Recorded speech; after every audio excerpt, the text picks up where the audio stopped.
The lobby of the Grand Meridian smelled of pine boughs and warm wax, and Nadia had been on her feet for 9 hours. She stood in the service corridor on the 32nd floor, back pressed against the wall beside the linen cart, and listened to Marco's voice carry through the ballroom's propped service door. He was in good form tonight. She could tell by the pause he left before the punchline, the practiced beat of a man who had learned which room to work. "She's still at it," he said, and she heard the specific amusement of someone performing for people who mattered to him. "Cleaning rooms. I know. You'd think after 5 years she'd have found something better, but I suppose some people find their level." She recognized the voice of the woman laughing with him. A city councilman's wife. Someone whose approval Marco had wanted for 3 years. Nadia breathed through her nose and wheeled the cart to the next door. She was not going to count what she owed on her way to Suite 3214. She had done that twice already today, once on the bus at 6 in the morning and once in the break room at noon, and the number had not changed either time. $41,000, split across 2 collection accounts and a judgment from a credit union that had stopped extending courtesy calls in September. Her attorney had sent her a letter in October that was really a suggestion she find a different attorney. Rosa's school fees were due in January. The number sat in her chest like a stone she had learned to carry, not because it was light, but because there was no other option. She stopped at the door of Suite 3214, lifted the sealed concierge envelope from the cart's lower shelf, and checked the number twice. The hotel's internal routing ran on suite numbers, not guest names, and someone in the concierge office had transposed 2 digits on the address label. She would find that out later. What she found now, lifting her hand to knock, was that the door was already open by 3 inches, and a man's voice, low and unhurried, was finishing a sentence she had not meant to hear. She set the envelope on the threshold the way she had been trained, the polite fiction of a delivered item that required no eye contact, and straightened to leave. "The envelope is for 3241, said the voice, still unhurried. "Not here." She turned. The man standing at the suite's interior desk was not wearing a jacket. White shirt, collar open at the top button, dark sleeves folded to the forearm. He was looking at the envelope, not at her, and his expression was the same whether he was reading a document or watching the city below the floor-to-ceiling windows, which occupied the entire west wall and held the city's December lights like something behind glass in a museum. "I'm sorry," she said. "Misdirected. I'll take it back." He picked it up before she could reach it, not keeping it from her, just moving first, the way men with genuine authority move, without emphasis or display. He read the label. Then he turned it over, and she understood in the same instant that the envelope was not sealed the way she had thought. It had been opened at some point in the routing, or the seal had failed, and the contents had slipped visible at one corner. A collection notice, pale yellow with a red stamped header. Her name on it. She watched his eyes stop. "That's mine," she said. The stone in her chest shifted. "I'd like it back." He did not hand it back immediately, and she had time to notice that he was not reading it with contempt or curiosity. He was reading it the way a person reads something they recognize, something that requires a decision. He thought, in that single clause of a moment, that $41,000 was a specific and solvable number. Then he gave her the envelope, and she took it. "Merry Christmas," he said, and went back to the document on his desk as though the exchange had ended, which it had. If you found this kind of story somewhere in a corner of your day and you're still here, you're exactly who we make these for. Stay with us. Nadia returned to the service corridor with the envelope and the stone in her chest and a new small discomfort she could not name. She filed the misdirected delivery on the cart's incident log, completed the remaining rooms on her floor, clocked out at 11:47, and took the bus home in the rain. Rosa was asleep in her 7-year-old's particular way, arm thrown across the pillow, crayon drawings pinned to the wall above her mattress in the corner of their studio apartment. Nadia stood in the doorway for a moment and looked at one she had not noticed before, or had noticed and not looked at closely. 3 figures in a row, a tall one, a medium one, a small one. Underneath, in Rosa's careful capitals, the letters she'd been practicing since September, "My family someday." Nadia turned off the light. She worked the morning shift the next day, and the 2 after that. And on the 4th morning, Dario Fenn came to her break room. She had seen him once in the hotel's lobby in passing.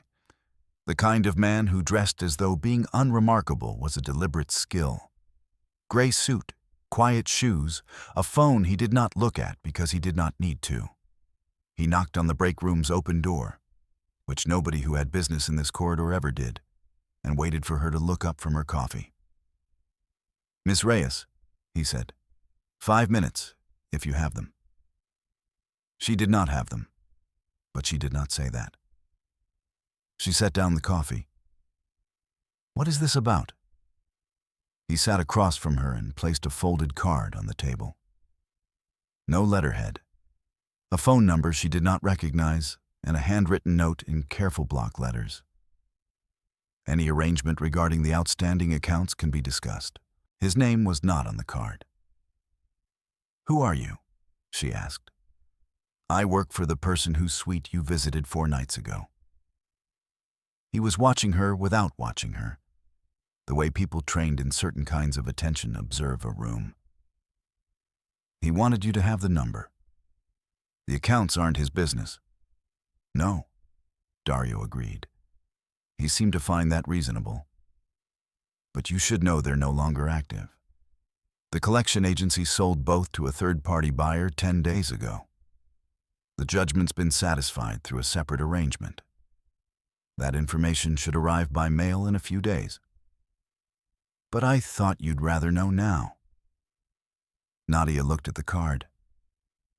$41,000 was not a number that disappeared without a cause. And this man was sitting across from her in a break room in a hotel corridor on the 32nd floor. And neither of them was going to say the obvious thing aloud. She had known people who owed money to patient men, and she knew what patient men generally wanted. "What does he want for it?" she asked. Dario appeared to consider whether to be offended on his employer's behalf. He decided against it. "Nothing," he said. "He wanted you to have the information. That's the full message. That's not how debt works. It's how he works." He slid the card an inch closer. "There are no conditions. Rosa's school fees for January are included. The school will receive a prepaid confirmation by Friday." He paused. "He kept the drawing, by the way, if that matters to you." She felt the air in the room change, the way it did when something you had misread snapped into a different focus. The collection notice had been in the envelope, and Rosa's drawing, the one she'd sent with Nadia last week and that Nadia had folded into the same envelope to keep safe during the gala shift, had gone with it when the delivery went to the wrong suite. She had not realized she'd lost it until now. "He kept it," she said. "He asked me to tell you." She did not touch the card. "Tell him I appreciate the information about the accounts. But I don't know him, and I don't take gifts from people I don't know." Dario nodded once, the nod of a man who had expected exactly this and had already arranged for the eventuality. "The accounts are cleared either way. That's already done. But he thought you should have the number." He stood, straightened his jacket. "It's only a phone number, Ms. Reyes. Nothing owed in either direction." He left. The card sat on the table. She looked at it for a long time. She took it. Marco appeared again 3 nights later, at the ballroom event on the 32nd floor, that the hotel staff had been calling the winter gala since early November. It was a private firm's holiday party. 200 guests, open bar, and a buffet that cost more per head than Nadia made in a week. She was stationed at the service entrance to the main hall, managing the linen rotation from the side corridor. When she heard his voice again, closer this time, and directed at her specifically. He had brought a woman with him, thin-shouldered and polished, who held her champagne as though the glass were a credential. Marco had a new suit. He had not expected to see Nadia behind the service table, and the surprise opened into something meaner than his usual performance, because surprise always made him sharpen. "Nadia?" he said, loud enough for the 3 nearest guests to hear. "Still here, then? I heard you'd left." He looked at her uniform, the cart, the folded linens. "I suppose I should have guessed."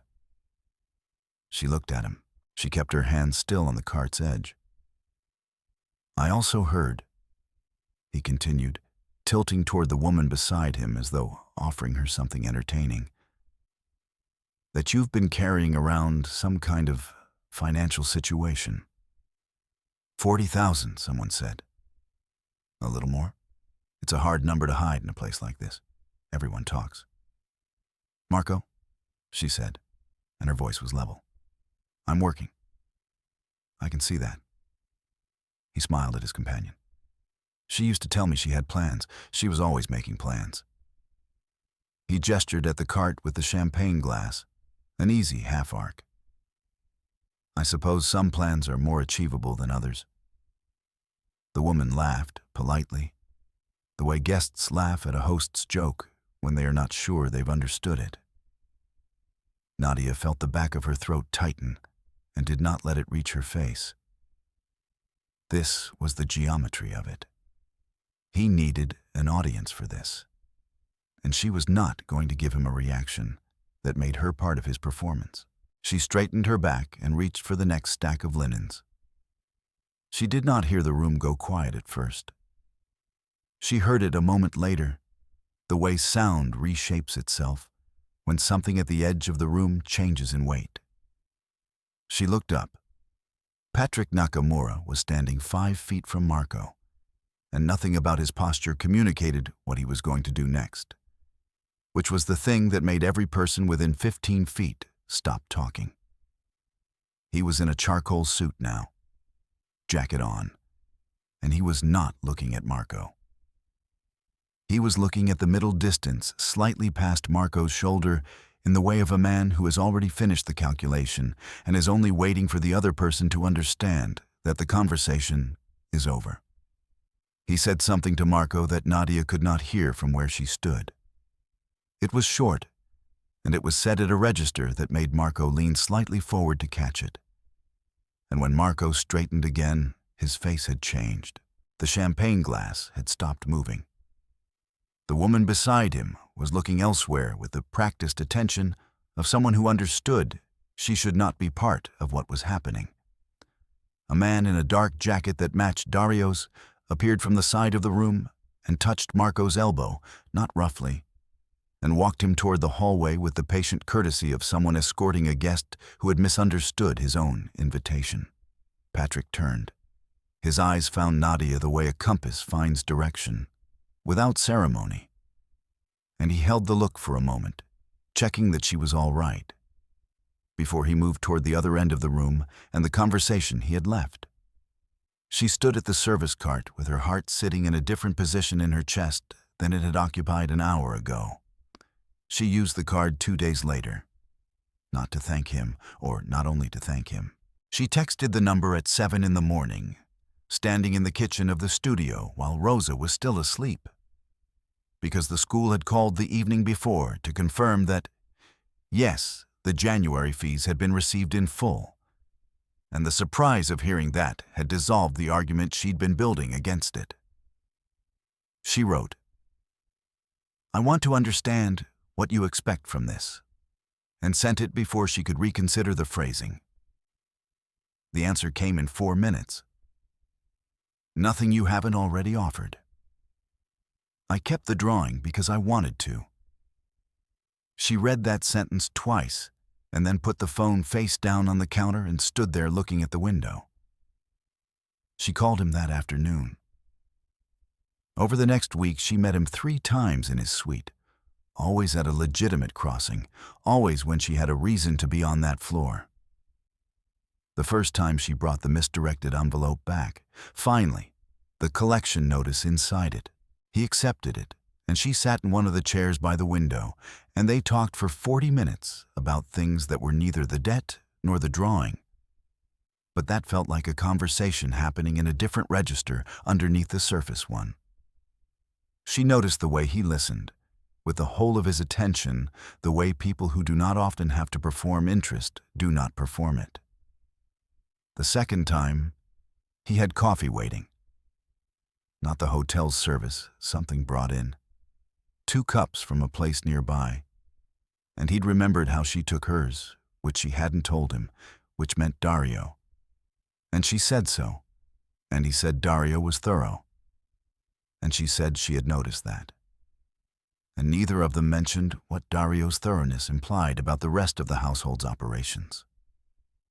She was not naive.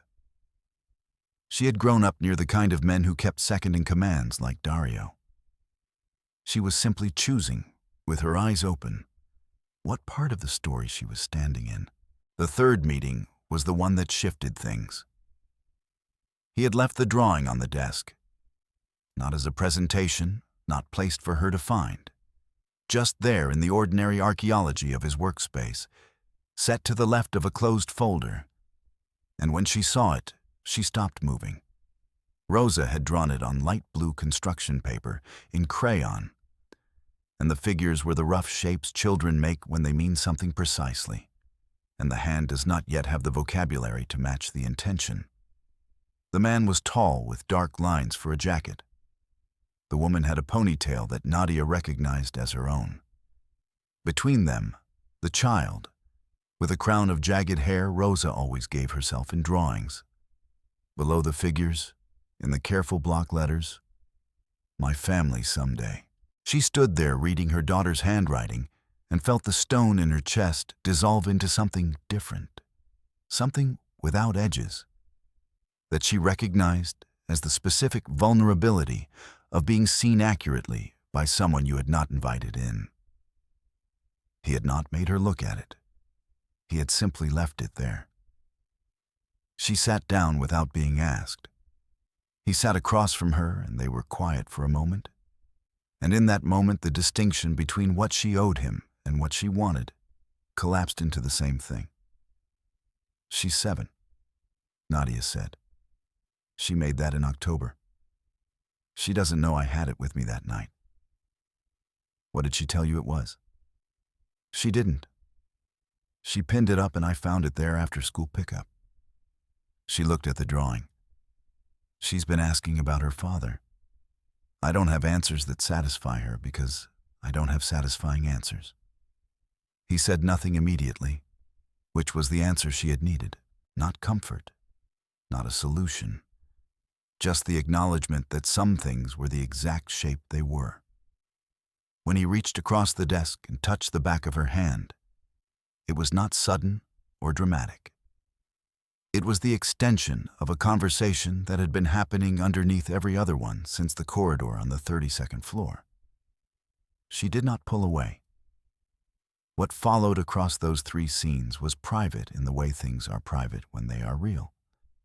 Reverent in the way he moved, as though the version of her the world had reduced to a number in a collection notice was not the version he was choosing, and she understood, in the slow warmth of that the reversal of shame was not something that required an audience. He said with his forehead near her temple something she had not expected, that she was exactly as she was, and that he wanted precisely that. And she understood he was not performing the line, because it was not the kind of line that performs well. She stayed. 3 days before Christmas Eve, Dario came to her with a different expression than the procedural courtesy she had come to read as his resting register. The difference was small, 3 degrees of tension in the jaw. The phone held out to her before he had finished arriving through the break room door. Sandro Brell, he said. Rival organization. He took Rosa from school pickup 20 minutes ago. A man with a forged guardian authorization. The school is calling it a family emergency release. His voice stayed level because it had been trained to, not because he was not concerned. We're working the location. The world contracted to the size of that sentence. Nadia took the phone. Her hands did not shake. She had been afraid many times in her life. Of the collection notices, of Marco's cruelty, of the gap between what Rosa needed and what the bank account could answer. And fear had never helped her as much as moving had. How long do I have until the trail goes cold? She said. We have partial plates. His pattern suggests a safe house in the industrial corridor. 4 possibilities. It takes time to narrow. She thought of the phone. His spare phone, the one Dario had been using since the break room, that he had set on the table when he reached for something in his jacket and not put back in his pocket. Dario, she said. He looked at her. Your spare, the one with the location app still running. A pause of 2 seconds. Rosa has it, he said. She found it in the outer pocket of the case when I was showing her how to turn the volume down on the hotel phone last week. He was already moving. It was active. She may have it on her. She pulled up the secondary tracker on the hotel's staff terminal in the break room and had a live pin in 40 seconds. A warehouse on the eastern side of the industrial corridor, 9 minutes by car. She sent the coordinates to Patrick's number with a single line. She's here. Patrick's men were there in 11 minutes. Rosa came home with a bruise on her wrist where someone had held her too tightly. A juice box the driver had given her on the way back. And the particular composure of a 7-year-old who had decided during the experience that she was not going to cry until she was somewhere safe. She cried when she saw Nadia. Nadia held her for a long time in the high-floor suite, on the wide couch by the window where the city's lights were doing their December thing, and did not count anything. Patrick came in and sat in the chair across the room without speaking. He watched them, and Nadia looked up at one point and read in his face the particular stillness of a man who has just spent something that cannot be replaced on making sure this exact moment was possible. His knuckles were clean. His jaw was set without anger, or past it. Dario had told her in the car that Sandro had been located and that the situation had been resolved through certain parties who would ensure the miscalculation was not repeated. She did not ask for the specific vocabulary of how that had worked. She understood the broad shape of the answer, and the broad shape was enough. The Christmas Eve Gala was the hotel's largest event of the year. 4 floors of invited guests, a jazz quartet in the lobby, and the kind of tree in the main atrium that required its own structural consideration. Nadia was not working that night. She had a dress she had not expected to need. Dark green, borrowed from a friend who worked banquets and kept a rotation for exactly this kind of eventuality. And she walked into the 32nd floor's main ballroom at 8 in the evening because Patrick had asked her to, and because she had decided she was done with the geometry of other people's rooms. She spotted Marco near the bar at 8:22, with the city councilman's wife and 3 people from a development firm that had been in the news. He had his good event posture, the shoulders back, the glass held just so. He had not seen her yet. She had not seen Patrick either, but she felt the room's weight shift before she heard his voice. The specific reorganization of air and attention that a room does when someone with real authority enters it from a known direction. He came to stand beside her, not in front of her, beside her. The distinction mattered to her, and she thought it might matter to him too. He said her name once, at the volume of a private conversation. Then he raised his voice by a degree, the exact degree required to carry across the nearest cluster of guests without projecting, and said, "I'd like to introduce Nadia. She'll be at every event at this property going forward, as my guest, and more specifically, as my intended." The word landed the way real claims land, without performance, without the register of a man making an announcement so much as a man stating something that has already been true and is now simply being said aloud. The nearest cluster of guests shifted their attention. Lena Chu, Patrick's bookkeeper, stood at the edge of that cluster, and her expression was the flat, satisfied look of someone who had known this was coming and had thought it appropriate from the beginning. Dario, by the service door, was looking at the middle distance with the expression of a man whose workload had just been formalized. Nadia heard Marco's voice stop. She did not look at him. She did not need to. She knew the sound of a script that has stopped working, the trailing silence where the next line should be, the revised read of a room that no longer has the configuration he had mapped. She heard the city councilman's wife ask Patrick a polite question about the hotel's renovation plans, and she heard Marco behind her become very interested in his drink. Later, at the edge of the room, near the window and its city of December lights, Marco approached. He had recalibrated his expression to something he probably believed read as gracious. "Nadia," he said, and there was work in his voice, the specific labor of a man adjusting to new information while performing ease. "You look well." She looked at him. She did not help him find the next sentence. "I may have been," he said and paused, and the pause was the whole of his position. "Unkind, previously, in certain company." "Yes," she said. "You were." He waited for more. She did not give him more. The conversation had no third act, and after a moment he moved away, and she turned back to the window. And that was the reversal. Not a speech, not a confrontation, just the specific weight of a woman who no longer needed the resolution he couldn't offer anyway. Patrick returned to her side with 2 glasses of water and the dry comment that the jazz quartet had played the same song twice, which either meant the band had a short list or the room had stopped listening. She took the water. The stone was gone from her chest, had been gone since the couch by the window the night before. And what remained was something quieter and more durable. Christmas morning came in gray and soft through the floor-to-ceiling windows of the suite. Rosa woke first, as she always did, with the comprehensive physical certainty of a 7-year-old who had decided the day required her immediate attention.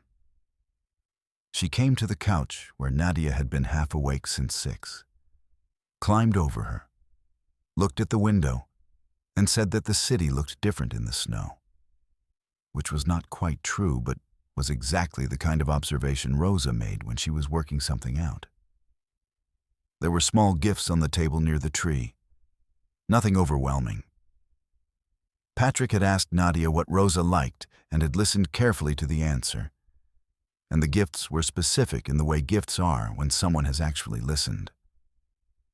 A set of real colored pencils, not crayons, in a wooden box. A drawing pad, a small illustrated book about a girl who kept charts of weather patterns, which was a thing Rosa had recently decided she was interested in. Rosa opened the pencil box and said, in her serious way, that these were professional. She said it with the satisfaction of someone who had been waiting for a tool equal to her intentions. Patrick came from the kitchen with coffee, 2 cups, and the information that he had acquired a pastry from the hotel's kitchen at 6 in the morning and that Rosa could have it if she had not already had anything classified as sugar. Rosa said that sleep was not sugar. He agreed that sleep was not sugar and gave her the pastry. And Nadia watched him give her daughter a pastry on Christmas morning and felt the world tilt a small and permanent degree towards something she had drawn on a piece of light blue construction paper in October and pinned to the wall without explaining. The drawing was on the suite wall, not her copy, not the one she'd carried to the gala. His. He had framed it, simply, in a narrow dark frame, and hung it on the wall across from the window where it would catch the morning light.